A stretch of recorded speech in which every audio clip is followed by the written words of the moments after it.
Welcome to Legal Listening, where audio obiter is our thing. We're Carly and Zach, and we're so glad you're here with us today.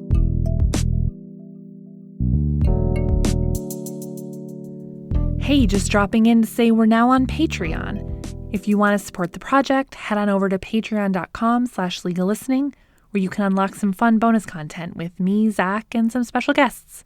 Thanks so much for all your support. So today on the podcast, we have the super fun, very topical, and oft-cited decision of Rizzo and Rizzo Shoes. So this decision I come across a lot in my job, certainly, like at least once a week. And it speaks to the way in which we should be interpreting certain statutes. So it's at its core, I would say it's a statutory interpretation decision, which is always a fun one. And it's a little old. I believe it's over 20 years old now. I think it's from 99 or so.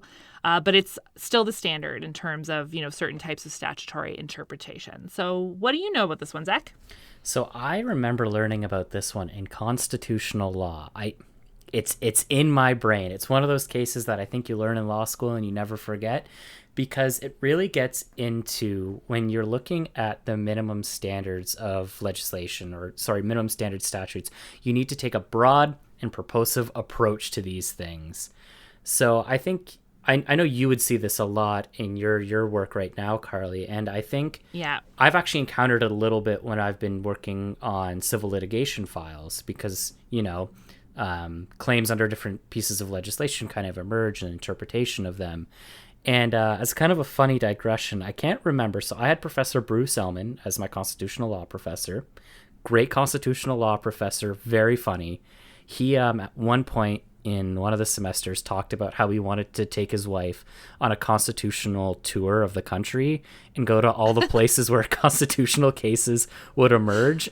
And he's like, my wife wouldn't love that, because a lot of these constitutional law cases come out of like very weird, or not weird, but like very strange places that you wouldn't expect them to. Like, where are you going to go see Rizzo and Rizzo Shoes? I've never even heard of them outside of this case. Well, I think they literally went into receivership, I think, like the year I was born. And this was like a decades-long fight over like the trustee's decision to shut down the business. Yeah. Like, I'd certainly never, because like I'm about, what, Zach, like 5 or 6 years older than you, and I'd never heard of these shoes either.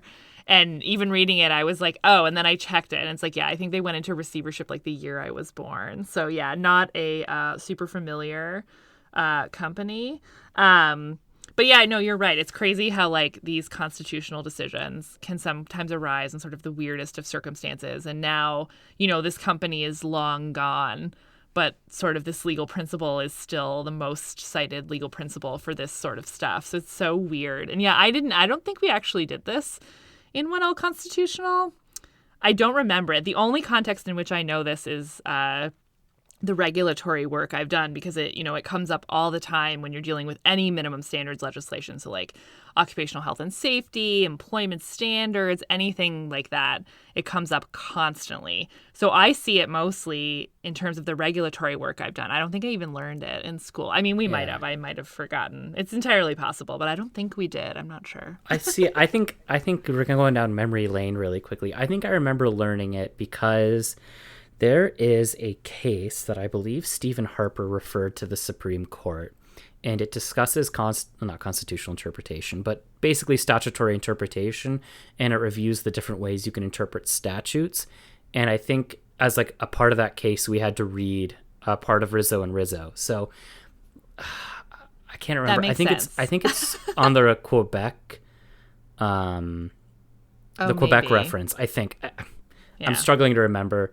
I mean, it's a 1L constitutional law case. It has been long since deleted from the memory bank, but there's little bits and pieces. Anyways, Rizzo and Rizzo, I think, is great for students and practitioners, especially practitioners who do your type of work, regulatory, in that kind of area. Yeah, right? For sure. Yeah. It comes up constantly. Yeah. Yeah. It's a fun decision, as you were saying. It's very short. And as I say, that sort of 3 or 4 paragraphs in the decision, which explains how you take a broad and purposive approach, is the line from the decision that gets cited over and over and over again up until today. So yeah, anybody who does any sort of work with any minimum standard statutes, this is definitely the decision for you. So enjoy. Rizzo and Rizzo Shoes Ltd. Reference: Supreme Court of Canada. On appeal from the Court of Appeal for Ontario. The judgment of the court was delivered by Justice Iacobucci. This is an appeal by the former employees of a now bankrupt employer from an order disallowing their claims for termination pay, including vacation pay thereon and severance pay. The case turns on an issue of statutory interpretation. Specifically, the appeal decides whether, under the relevant legislation in effect at the time of the bankruptcy, employees are entitled to claim termination and severance payments where their employment has been terminated by reason of their employer's bankruptcy. Part 1. Facts. Prior to its bankruptcy, Rizzo and Rizzo Shoes Ltd., Rizzo, owned and operated a chain of retail stores across Canada. Approximately 65% of those stores were located in Ontario. On April 13, 1989, a petition in bankruptcy was filed against the chain. The following day, a receiving order was made on consent in respect of Rizzo's property. Upon the making of that order, the employment of Rizzo's employees came to an end. Pursuant to the receiving order, the respondent, Zitter, Siblin and Associates Incorporated, the trustee, was appointed as trustee in bankruptcy of Rizzo's estate. The Bank of Nova Scotia privately appointed Pete Marwick Limited, PML, as receiver and manager. By the end of July 1989, PML had liquidated Rizzo's property and assets and closed the stores. PML paid all wages, salaries, commissions, and vacation pay that had been earned by Rizzo's employees up to the date on which the receiving order was made. In November 1989, the Ministry of Labour for the Province of Ontario Employment Standards Branch, the Ministry, audited Rizzo's records to determine if there was any outstanding termination or severance pay owing to the former employees under the Employment Standards Act. On August 23, 1990, the Ministry delivered a proof of claim to the respondent trustee on behalf of the former employees of Rizzo for termination pay and vacation pay therein in the amount of approximately $2.6 million, and for severance pay totaling $14,215. The trustee disallowed the claims, issuing a notice of disallowance on January 28, 1991.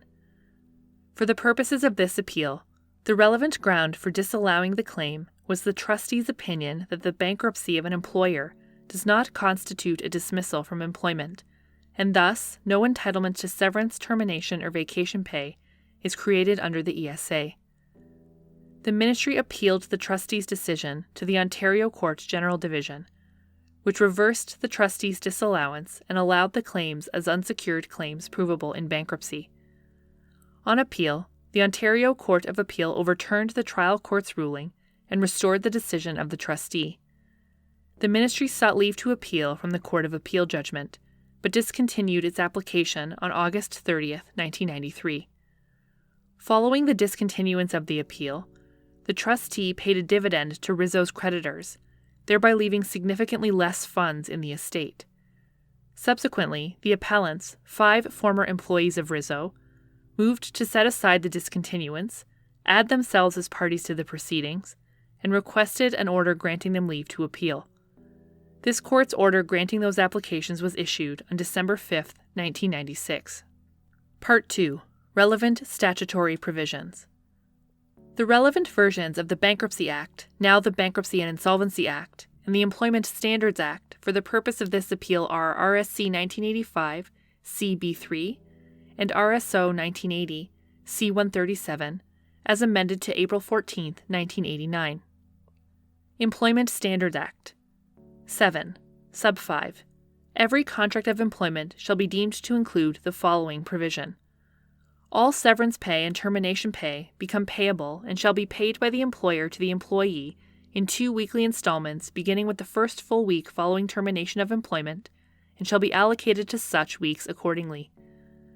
This provision does not apply to severance pay if the employee has elected to maintain a right of recall as provided in subsection 40A sub 7 of the Employment Standards Act. Section 40, sub 1. No employer shall terminate the employment of an employee who has been employed for 3 months or more, unless the employee gives, sub A, 1 week notice in writing to the employee if his or her period of employment is less than 1 year, sub B, 2 weeks notice in writing to the employee if his or her period of employment is 1 year or more but less than 3 years, sub C, 3 weeks notice in writing to the employee if his or her period of employment is 3 years or more but less than 4 years, sub D, 4 weeks notice in writing to the employee if his or her period of employment is 4 years or more but less than 5 years, sub E, 5 weeks notice in writing to the employee if his or her period of employment is 5 years or more but less than 6 years, sub F, 6 weeks notice in writing to the employee if his or her period of employment is 6 years or more but less than 7 years, sub G, 7 weeks notice in writing to the employee if his or her period of employment is 7 years or more but less than 8 years, sub H, 8 weeks notice in writing to the employee if his or her period of employment is 8 years or more, and such notice has expired. Sub 7. Where the employment of an employee is terminated contrary to this section, sub A, the employer shall pay termination pay in an amount equal to the wages that the employee would have been entitled to receive at his regular rate for a regular non-overtime work week for the period of notice prescribed by subsection 1 or 2 and any wages to which he is entitled. Section 40A, sub 1A, where, sub A, 50 or more employees have their employment terminated by an employer in a period of 6 months or less, and the terminations are caused by the permanent discontinuance of all or part of the business of the employer at an establishment, or, sub B, 1 or more employees have their employment terminated by an employer with a payroll of $2.5 million or more, the employer shall pay severance pay to each employee whose employment has been terminated and who has been employed by the employer for 5 years or more. Employment Standards Act, 1981. 2. Sub 1. Part 12 of the said Act is amended by adding thereto the following section. Sub 3. Section 40A of the said Act does not apply to an employer who became a bankrupt or an insolvent person within the meaning of the Bankruptcy Act, and whose assets have been distributed among his creditors or to an employer whose proposal within the meaning of the Bankruptcy Act has been accepted by his creditors in the period from and including to the first day of January 1981 to and including the day immediately before the day this Act receives royal assent. Bankruptcy Act 121 sub 1. All debts and liabilities, present or future, to which the bankrupt is subject at the date of the bankruptcy, or to which he may become subject before his discharge by reason of any obligation incurred before the date of the bankruptcy, shall be deemed to be claims provable in proceedings under this Act. Interpretation Act 10. Every act shall be deemed to be remedial, whether its immediate purport is to direct the doing of anything that the legislature deems to be for the public good, or to prevent or punish the doing of anything that it deems to be contrary to the public good, and shall accordingly receive such fair, large, and liberal construction and interpretation as will best ensure the attainment of the object of the Act according to its true intent, meaning, and spirit. 17. The repeal or amendment of an Act shall be deemed not to be or to involve any declaration as to the previous state of the law. Part 3. Judicial History. Subpart A. Ontario Court General Division. Having disposed of several issues which do not arise on this appeal, Justice Farley turned to the question of whether termination pay and severance pay are provable claims under the Bankruptcy Act. Relying on UFCW Local 617P and Royal Dressed Meats Incorporated, he found that it is clear that claims for termination and severance pay are provable in bankruptcy where the statutory obligation to provide such payments arose prior to the bankruptcy. Accordingly, he reasoned that the essential matter to be resolved in the case at bar was whether bankruptcy acted as a termination of employment, thereby triggering the termination and severance pay provisions of the ESA, such that liability for such payments would arise on bankruptcy as well. In addressing this question, Justice Farley began by noting that the object and intent of the ESA is to provide minimum employment standards to benefit and protect the interests of employees. Thus, he concluded that the ESA is remedial legislation, and as such it should be interpreted in a fair, large, and liberal manner to ensure that its object is attained according to its true meaning, spirit, and intent. Justice Farley then held that denying employees in this case the right to claim termination and severance pay would lead to the arbitrary and unfair result that an employee whose employment is terminated just prior to bankruptcy would be entitled to termination and severance pay, whereas one whose employment is terminated by the bankruptcy itself would not have that right. This result, he stated, would defeat the intended working of the ESA. Justice Farley saw no reason why the claims of the employees at the present case would not generally be contemplated as wages or other claims under the Bankruptcy Act. He emphasized that the former employees in the case at bar had not alleged that termination pay and severance pay should receive a priority in the distribution of the estate, but merely that they are provable, unsecured and unpreferred, claims in a bankruptcy. For this reason, he found, it is inappropriate to make reference to authorities whose focus was on the interpretation of priority provisions in the Bankruptcy Act.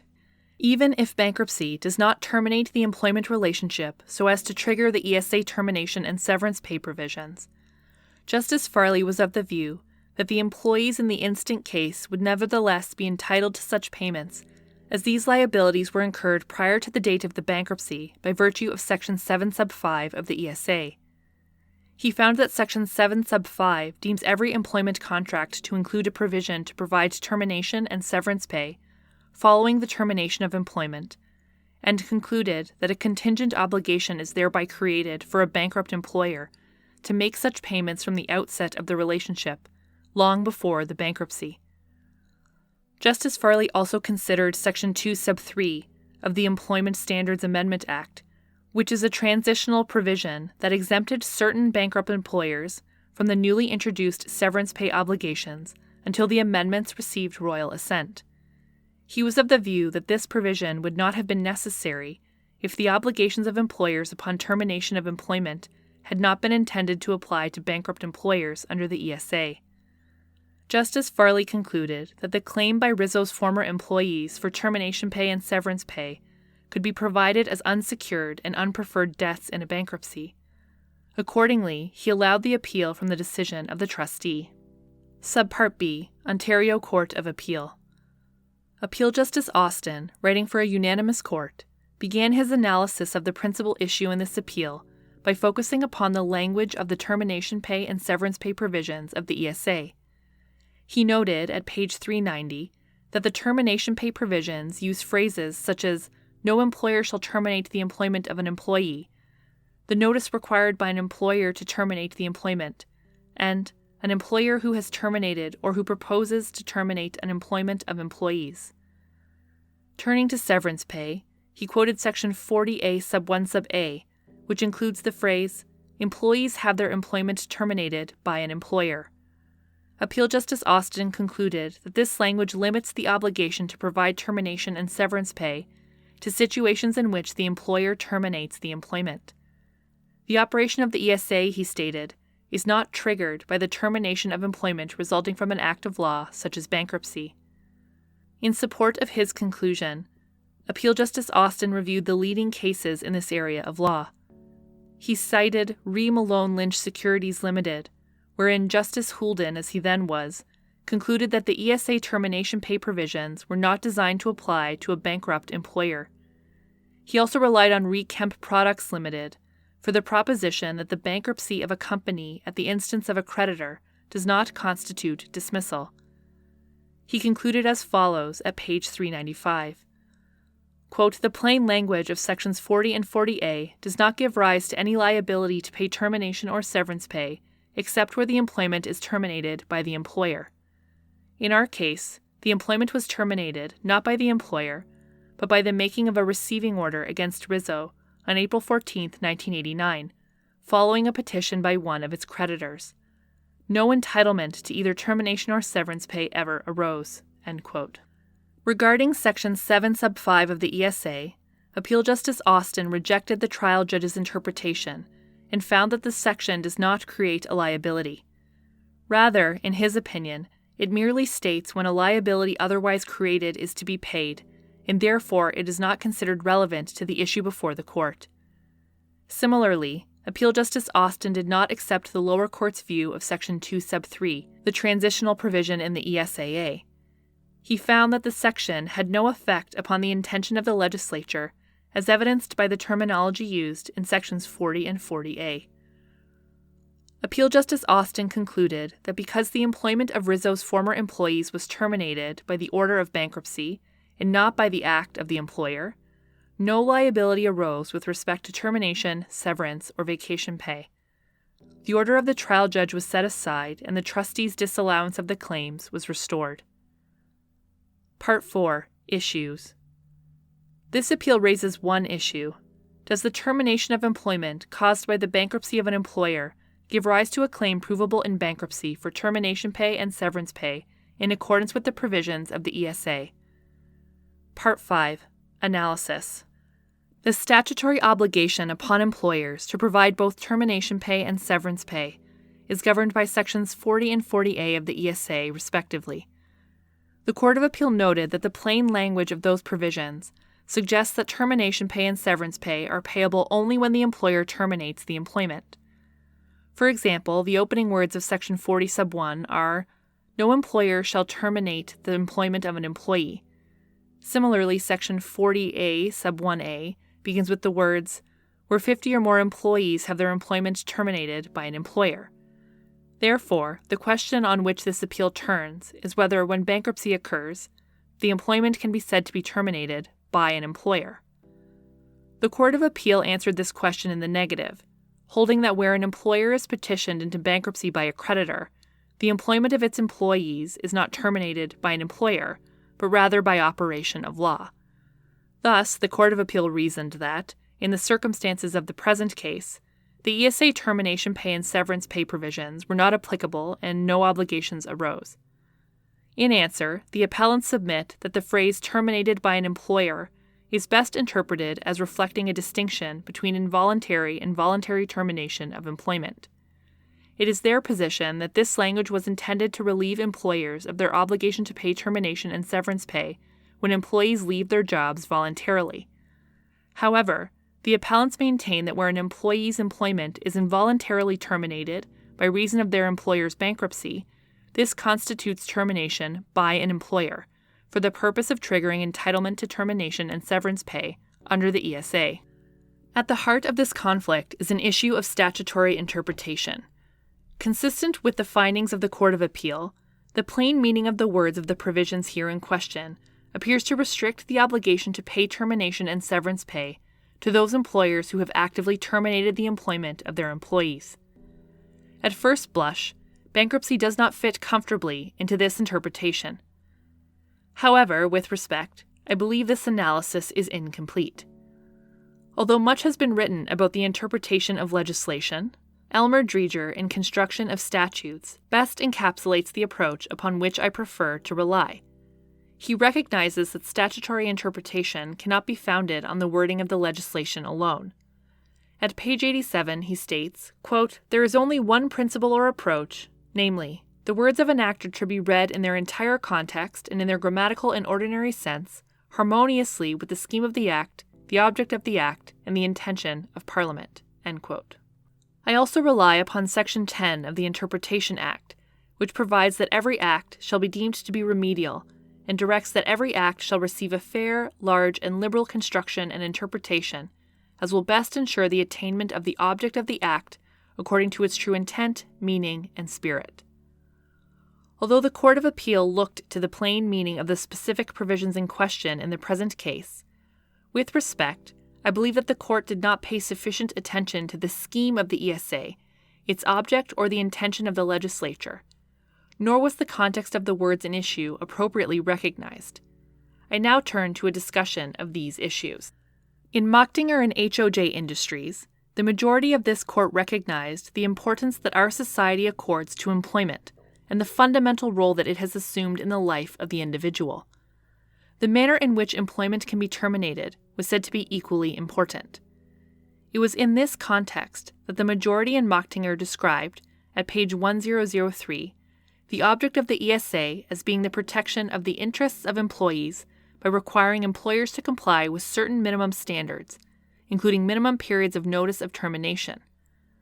Accordingly, the majority concluded at page 1003 that an interpretation of the Act which encourages employers to comply with the minimum requirements of the Act and so extends its protections to as many employees as possible is to be favored over one that does not. The objects of the termination and severance pay provisions themselves are also broadly premised upon the need to protect employees. Section 40 of the ESA requires employers to give their employees reasonable notice of termination based upon length of service. One of the primary purposes of this notice period is to provide employees with an opportunity to take preparatory measures and seek alternative employment. It follows that Section 40 sub 7 sub a, which provides for termination pay in lieu of notice when an employer has failed to give the required statutory notice, is intended to cushion employees against the adverse effects of economic dislocation likely to follow from the absence of an opportunity to search for alternative employment. Similarly, Section 40A, which provides for severance pay, acts to compensate long-serving employees for their years of service and investment in the employer's business, and for the special losses they suffer when their employment terminates. In the Queen and TNT Canada Incorporated, Appeal Justice Robbins quoted with approval at pages 556 to 557 from the words of D.D. Carter in the course of an employment standards determination in Re-Telegram Publishing Co. and Zwelling at page 19, wherein he described the role of severance pay as follows. Quote, severance pay recognizes that an employee does make an investment in his employer's business, the extent of this investment being directly related to the length of the employee's service. The investment is the seniority that the employee builds up during his years of service. Upon termination of the employment relationship, this investment of years of service is lost, and the employee must start to rebuild seniority at another place of work. The severance pay, based on length of service, is some compensation for this loss of investment. End quote. In my opinion, the consequences or effects which result from the Court of Appeal's interpretation of Sections 40 and 40A of the ESA are incompatible with both the object of the Act and with the object of the termination and severance pay provisions themselves. It is a well-established principle of statutory interpretation that the legislature does not intend to produce absurd consequences. According to Cote, an interpretation can be considered absurd if it leads to ridiculous or frivolous consequences, if it is extremely unreasonable or inequitable, if it is illogical or incoherent, or if it is incompatible with other provisions or with the object of the legislative enactment. Sullivan echoes these comments, noting that a label of absurdity can be attached to interpretations which defeat the purpose of a statute or render some aspect of it pointless or futile. The trial judge properly noted that if the ESA termination and severance pay provisions do not apply in circumstances of bankruptcy, those employees fortunate enough to have been dismissed the day before a bankruptcy would be entitled to such payments, but those terminated on the day the bankruptcy becomes final would not be so entitled. In my view, the absurdity of this consequence is particularly evident in a unionized workplace where seniority is a factor in determining the order of layoff. The more senior an employee, the larger the investment he or she has made in the employer, and the greater the entitlement to termination and severance pay. However, it is the more senior personnel who are likely to be employed up until the time of the bankruptcy, and who would thereby lose their entitlements to these payments. If the Court of Appeal's interpretation of the termination and severance pay provisions is correct, it would be acceptable to distinguish between employees merely on the basis of the timing of their dismissal. It seems to me that such a result would arbitrarily deprive some employees of a means to cope with the economic dislocation caused by unemployment. In this way, the protections of the ESA would be limited rather than extended, thereby defeating the intended working of the legislation. In my opinion, this is an unreasonable result. In addition to the termination and severance pay provisions, both the appellants and the respondents relied upon various other sections of the ESA to advance their arguments regarding the intention of the legislature. In my view, although the majority of these sections offer little interpretive assistance, one transitional provision is particularly instructive. In 1981, Section 2 sub 1 of the ESAA introduced Section 40A, the severance pay provision, to the ESA. Section 2 sub 2 deemed that provision to come into force on January 1, 1981. Section 2.3, the transitional provision in question, provided as follows. 2 sub 3. Section 40A of the said Act does not apply to an employer who became a bankrupt or an insolvent person within the meaning of the Bankruptcy Act, and whose assets have been distributed among his creditors or to an employer whose proposal within the meaning of the Bankruptcy Act has been accepted by his creditors in the period from and including the first day of January 1, 1981, to and including the day immediately before the day this Act receives royal assent. The Court of Appeal found that it was neither necessary nor appropriate to determine the intention of the legislature in enacting this provisional subsection. Nevertheless, the Court took the position that the intention of the legislature, as evidenced by the introductory words of Sections 40 and 40A, was clear, namely that termination by reason of bankruptcy will not trigger the severance and termination pay obligations of the ESA. The Court held that this intention remained unchanged by the introduction of the transitional provision. With respect, I do not agree with either of those findings. Firstly, in my opinion, the use of legislative history as a tool for determining the intention of the legislature is an entirely appropriate exercise and one which has often been employed by this Court. Secondly, I believe that the transitional provision indicates that the legislature intended that termination and severance pay obligations should arise upon an employer's bankruptcy. In my view, by extending an exemption to employers who became bankrupt and lost control of their assets between the coming into force of the amendment and its receipt of royal assent, Section 2 sub 3 necessarily implies that the severance pay obligation does in fact extend to bankrupt employers. It seems to me that if this were not the case, no readily apparent purpose would be served by this transitional provision. I find support for my conclusion in the decision of Justice Saunders in Royal Dressed Meats Incorporated. Having reviewed Section 2.3 of the ESAA, he commented as follows, quote, "Any doubt about the intention of the Ontario legislature has been put to rest, in my opinion, by the transitional provision which introduced severance payments into the ESA. It seems to me an inescapable inference that the legislature intended liability for severance payments to arise on bankruptcy. That intention would, in my opinion, extend to termination payments, which are similar in character." End quote. This interpretation is also consistent with statements made by the Minister of Labour at the time he introduced the 1981 amendments to the ESA. With regard to the new severance pay provision, he stated, quote, "The circumstances surrounding a closure will govern the applicability of the severance pay legislation in some defined situations. For example, a bankrupt or insolvent firm will still be required to pay severance pay to employees to the extent that assets are available to satisfy their claims. The proposed severance pay measures will, as I indicated earlier, be retroactive to January 1st of this year. That retroactive provision, however, will not apply in those cases of bankruptcy and insolvency where the assets have already been distributed or where an agreement on a proposal to creditors has already been reached." End quote.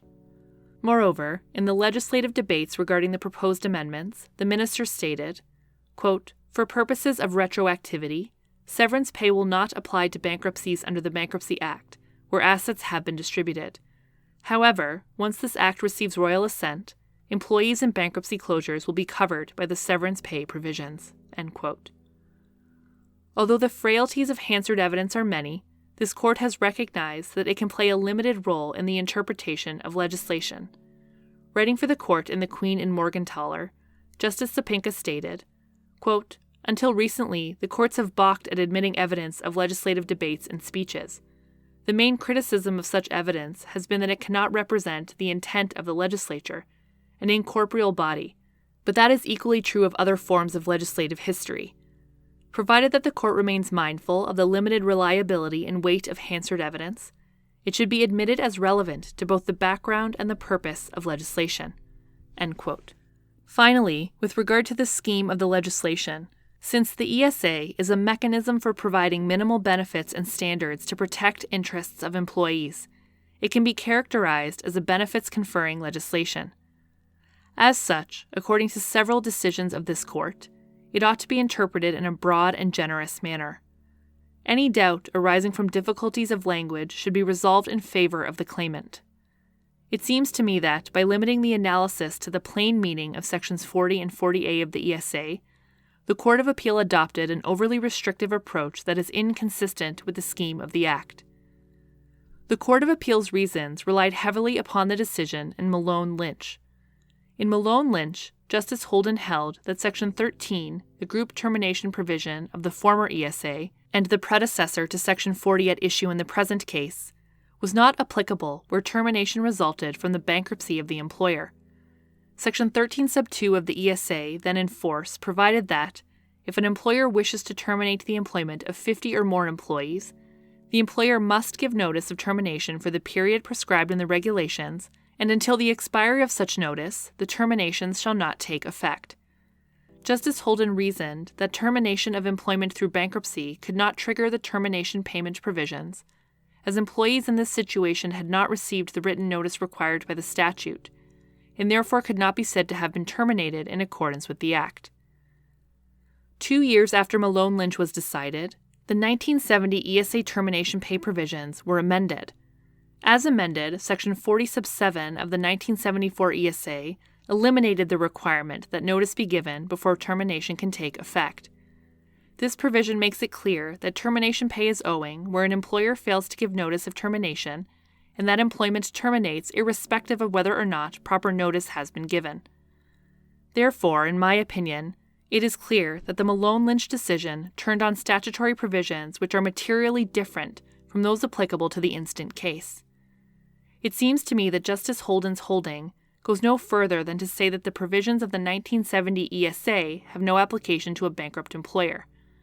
For this reason, I do not accept the Malone-Lynch decision as persuasive authority for the Court of Appeal's findings. I note that the courts in Royal Dressed Meats Supra and British Columbia and Eland Distributors Ltd. Declined to rely on Malone-Lynch based upon similar reasoning. The Court of Appeal also relied on Re-Kemp Products Ltd. For the proposition that although the employment relationship will terminate upon an employer's bankruptcy, this does not constitute a dismissal. I note that this case did not arise under the provisions of the ESA.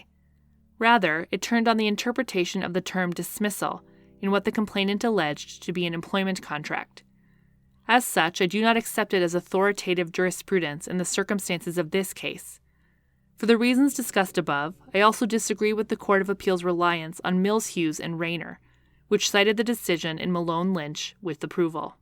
As I see the matter, when the express words of Sections 40 and 40A of the ESA are examined in their entire context, there is ample support for the conclusion that the words terminated by the employer must be interpreted to include termination resulting from the bankruptcy of the employer. Using the broad and generous approach to interpretation appropriate for the benefits conferring legislation, I believe these words can reasonably bear that construction. I also note that the intention of the legislature, as evidenced in Section 2 sub 3 of the ESAA, clearly favors this interpretation. Further, in my opinion, to deny employees the right to claim ESA termination and severance pay when their termination has resulted from their employer's bankruptcy would be inconsistent with the purpose of the termination and severance pay provisions and would undermine the object of the ESA, namely, to protect the interests of as many employees as possible. In my view, the impetus behind the termination of employment has no bearing upon the ability of the dismissed employee to cope with the sudden economic dislocation caused by unemployment. As all dismissed employees are equally in need of the protections provided by the ESA, any distinction between employees whose termination resulted from bankruptcy of their employer and those who would have been terminated for some other reason would be arbitrary and inequitable. Further, I believe that such an interpretation would defeat the true meaning, intent, and spirit of the ESA. Therefore, I conclude that termination as a result of an employer's bankruptcy does give rise to an unsecured claim provable in bankruptcy pursuant to Section 121 of the Bankruptcy Act for termination and severance pay in accordance with Sections 40 and 40A of the ESA. Because of this conclusion, I do not find it necessary to address the alternative findings of the trial judge as to the applicability of Section 7 sub 5 of the ESA. I note that subsequent to the Rizzo bankruptcy, the termination and severance pay provisions of the ESA underwent another amendment. Sections 74 sub 1 and 75 sub 1 of the Labor Relations and Employment Statute Amendment Act amend those provisions so that they now expressly provide that where employment is terminated by operation of law as a result of the bankruptcy of the employer will be deemed to have terminated the employment. However, Section 17 of the Interpretation Act directs that the repeal or amendment of an act shall be deemed not to be or to involve any declaration as to the previous state of the law. As a result, I note that the subsequent change in the legislation has played no role in determining the present appeal. Part 6. Disposition and Costs. I would allow the appeal and set aside paragraph 1 of the order of the Court of Appeal. In lieu thereof, I would substitute an order declaring that Rizzo's former employees are entitled to make claims for termination pay, including vacation pay due thereon, and severance pay as unsecured creditors. As to costs, the Ministry of Labor led no evidence regarding what effort it made in notifying or securing the consent of the Rizzo employees before it discontinued its application for leave to appeal to this court on their behalf. In light of these circumstances, I would order that the costs in this court be paid to the appellant by the Ministry on a party-and-party basis. I would not disturb the orders of the courts below with respect to costs. Appeal allowed with costs.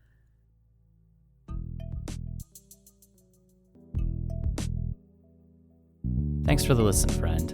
I hope you're able to enjoy that case and learn something new from it. Legal Listening is founded by Zach Battiston and Carly Lyons. It is hosted by Zach Battiston, Carly Lyons, and you, our listeners. Executive produced by Zach Battiston, Carly Lyons, and Anthony Radomile. Audio engineering by Anthony Radomile. Graphic design by Julie Lundy. Check her out online at julielundyart.com. And music done by Matt Radomile at radandkel.com. At Legal Listening, we're always open to new ideas, suggestions, and of course, guest readers. Check us out on Twitter at Legal Listening or online at legallistening.com. Legal Listening, where audio obiter is our thing. We'll catch you in the next case. Bye now.